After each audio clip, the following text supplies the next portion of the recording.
आकाशवाणी रांची से प्रस्तुत है प्रादेशिक समाचार।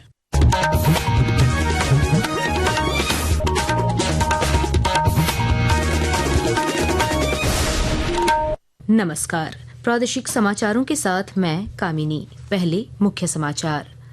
पलामू में पुलिस और नक्सलियों के बीच भीषण मुठभेड़, 2 जवान शहीद, 1 गंभीर। कुछ नक्सलियों के भी मारे जाने की सूचना, सर्च अभियान जारी। जीएसटी काउंसिल की बैठक में आम आदमी को बड़ी राहत, दूध, ब्रेड, टीवी, फ्रिज और बीमा टैक्स फ्री। 12 और 18% स्लैब भी खत्म। ऋण पास का शताब्दी समारोह आज, मुख्यमंत्री हेमंत सोरेन होंगे शामिल। स्वास्थ्य मंत्री डॉक्टर इरफान अंसारी ने तैयारियों का लिया जायजा। रांची समेत राज्य के कई हिस्सों में बारिश का सिलसिला जारी। पश्चिमी सिंहभूम, सिमडेगा और गुमला में भारी बारिश का ऑरेंज अलर्ट। और जमशेदपुर के मनीषी ने प्रथम श्रेणी क्रिकेट में विश्व रिकॉर्ड की बराबरी की। दुलीप ट्रॉफी में एक पारी में 6 बल्लेबाजों को एलबीडब्ल्यू आउट करने का किया कारनामा। और अब समाचार विस्तार से। पलामू जिले के मनातू थाना क्षेत्र के केदल जंगल में कल रात प्रतिबंधित नक्सली संगठन तृतीय सम्मेलन प्रस्तुति कमेटी टीएसपीसी के साथ पुलिस की भीषण मुठभेड़ हुई, जिसमें 2 जवान शहीद हो गए हैं, 1 जवान जख्मी है। घायल जवान को इलाज के लिए मेदिनीनगर स्थित MRMCH लाया गया है। एसपी रिश्मा रमेशन ने इसकी पुष्टि करते हुए कहा कि मुठभेड़ में कुछ नक्सलियों के भी मारे जाने और घायल होने की सूचना है। हालांकि फिलहाल उनके शव बरामद नहीं किए जा सके हैं। पूरे इलाके में सर्च अभियान जारी है। टीपीसी के जोनल कमांडर शशिकांत अपने दस्ता के साथ जो है मनातू थाना के अंतर्गत केदल गांव में मौजूद है। तो इसी सूचना पे ऑपरेशन लॉन्च किया गया था और 4 तारीख को सुबह लगभग 12:30 बजे दोनों पार्टी के बीच में एक्सचेंज ऑफ फायर हुआ है और उसमें 2 जवान पलामू पुलिस का शहीद हो गया है। 1 जवान रोहित को गोली लगा था, उसको हम लोग तुरंत पलामू सदर अस्पताल में भर्ती कराए। और जीएसटी परिषद ने वस्तु एवं सेवा कर में व्यापक सुधारों के तहत 5% और 18% की 2 स्तरीय टैक्स संरचना को मंजूरी दे दी है। नई व्यवस्था 22 सितंबर से लागू होगी। केंद्रीय वित्त मंत्री निर्मला सीतारमण ने साफ कर दिया है कि अब सिर्फ 2 जीएसटी स्लैब होंगे, जो 5% और 18% होंगे। 12 और 28% के जीएसटी स्लैब को खत्म कर दिया गया है। वित्त मंत्री की अध्यक्षता में नई दिल्ली में जीएसटी परिषद की 56वीं बैठक में रोजमर्रा के उपयोग में आने वाले सामानों पर जीएसटी दरों में कटौती की गई है। इसके अलावा छेना, पनीर, दूध, रोटी, पराठे जैसे खाद्य उत्पाद जीएसटी फ्री होंगे। वित्त मंत्री ने बताया कि जीएसटी परिषद ने व्यक्तिगत जीवन बीमा पॉलिसियों और फैमिली फ्लोटर और वरिष्ठ नागरिकों के लिए पॉलिसियां सहित व्यक्तिगत स्वास्थ्य बीमा पॉलिसियों पर जीएसटी से छूट को मंजूरी दे दी है। प्रधानमंत्री नरेंद्र मोदी ने वित्त मंत्री निर्मला सीतारमण के जीएसटी दरों में किए गए सुधारों की सराहना की है। एक सोशल मीडिया पोस्ट में श्री मोदी ने कहा कि सरकार ने जीएसटी दरों में कटौती का फैसला किया है, जिससे आम आदमी, किसानों, एमएसएमई, मध्यम वर्ग, महिलाओं और युवाओं को लाभ होगा। प्रधानमंत्री ने याद दिलाया कि अपने स्वतंत्रता दिवस भाषण के दौरान उन्होंने जीएसटी में सुधार की सरकार की मंशा के बारे में बात की थी। पिछले 8 साल से हमने जीएसटी का बहुत बड़ा रिफॉर्म किया, पूरे देश में टैक्स के बर्डन को कम किया और 8 साल के बाद समय की मांग है कि हम एक बार उसको रिव्यू करें। हमने एक हाई पावर कमेटी को बिठा करके रिव्यू शुरू किया, राज्यों से भी विचार विमर्श किया। हम नेक्स्ट जनरेशन जीएसटी रिफॉर्म्स लेकर के आ रहे हैं। ये दिवाली के अंदर आपके लिए तोहफा बन जाएंगे। इस बीच झारखंड के वित्त मंत्री राधाकृष्ण किशोर ने कहा है कि जीएसटी की नई नीति से राज्य को प्रतिवर्ष 2000 करोड़ रुपए का नुकसान होगा।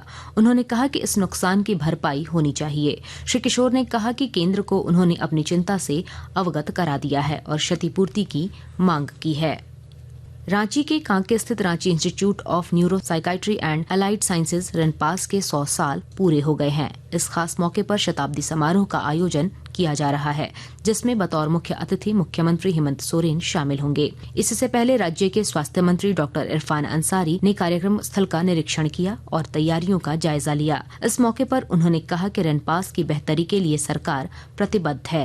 नए सिरे से हॉस्पिटल होगा। यहाँ टेक्नोलॉजी नहीं आएगी, एआई टेक्नोलॉजी को हम लाएंगे, अच्छे डॉक्टर्स को लाएंगे, रिसर्च डॉक्टर साइंटिस्ट को भी हम लाएंगे और एक प्रयास यही होगा कि जो मरीज यहाँ आए वो स्वस्थ होकर लौटे। गौरतलब है कि रनपास में 1925 से अब तक 35 लाख मानसिक रोगियों का सफल इलाज हो चुका है। आकाशवाणी रांची के प्रादेशिक समाचार एकांश में आकस्मिक प्रसारण सहायक का पैनल बनाने के लिए आवेदन पत्र आमंत्रित किया गया है।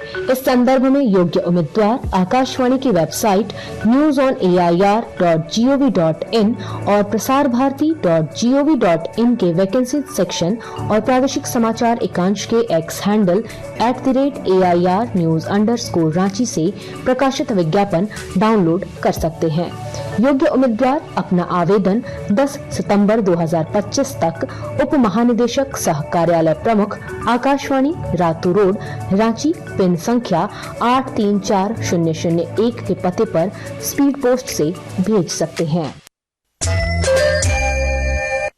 आकाशवाणी के ताज़ा तरीन समाचारों के लिए आप हमारी वेबसाइट newsonair.gov.in पर लॉग ऑन कर सकते हैं। ताज़ा समाचार x handle @AIR News Alerts और Facebook page all India radio news पर भी उपलब्ध है।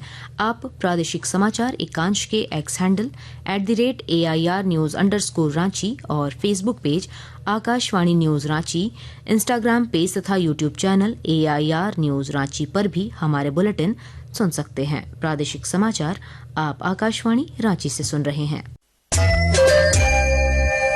मुख्यमंत्री हेमंत सोरेन कल देर शाम रांची महिला महाविद्यालय के साइंस ब्लॉक स्थित आदिवासी छात्रावास परिसर में आयोजित करम पूजा महोत्सव में शामिल हुए। इस मौके पर उन्होंने कहा कि यह पर्व हमारी समृद्ध संस्कृति, सभ्यता और जीवन शैली का प्रतीक है। करम महोत्सव झारखंड की संस्कृति और परंपरा का एक महत्वपूर्ण हिस्सा है। हर साल की तरह इस साल भी हमारी बहनों ने इस महोत्सव को संपन्न किया है और हम सबों का ये कामना है कि जिस तरीके से हमारे पूर्वजों ने हमें ये दायित्व सौंपा है कि अपने परंपराओं को आगे बढ़ाएं और यूं ही और बड़े पैमाने पर अपने इस सभ्यता संस्कृति को मजबूती प्रदान करें।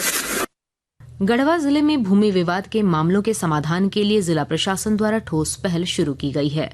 विस्तृत ब्यौरा दे रहे हैं हमारे संवाददाता। गढ़वा जिले में भूमि विवाद के मामलों में काफी वृद्धि हुई है। हाल के दिनों में भूमि विवाद में आए दिन हिंसक घटनाएं घटित हो रही हैं। इससे परेशान जिला प्रशासन ने अंचल दिवस और थाना दिवस का आयोजन प्रारंभ किया है। इसके तहत महीने की प्रत्येक 15 तारीख को अंचल दिवस और 30 तारीख को थाना दिवस का आयोजन किया जा रहा है। इसमें भूमि संबंधित मामलों का निष्पादन प्रशासन द्वारा मौके पर ही करके विवाद को समाप्त करने का प्रयास किया जा रहा है। साथ ही अंचल दिवस में जमीन का लगान अपडेशन, त्रुटि सुधार और नामांतरण आदि के लिए प्राप्त आवेदनों पर भी त्वरित कार्रवाई हो रही है। विनोद कुमार पाठक, आकाशवाणी समाचार, गढ़वा। और अब मौसम का हाल।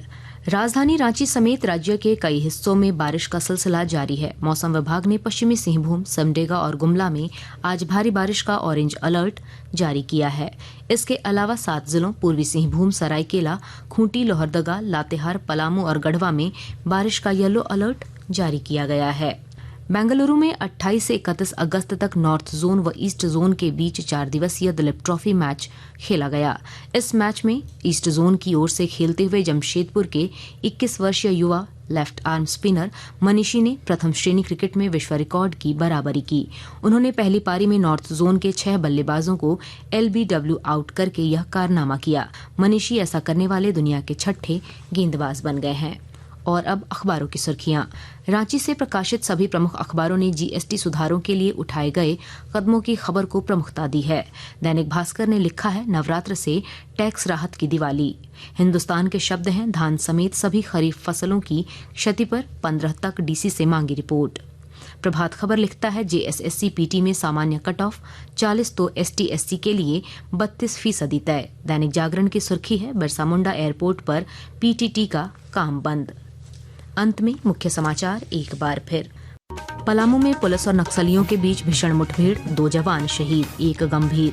कुछ नक्सलियों के भी मारे जाने की सूचना, सर्च अभियान जारी।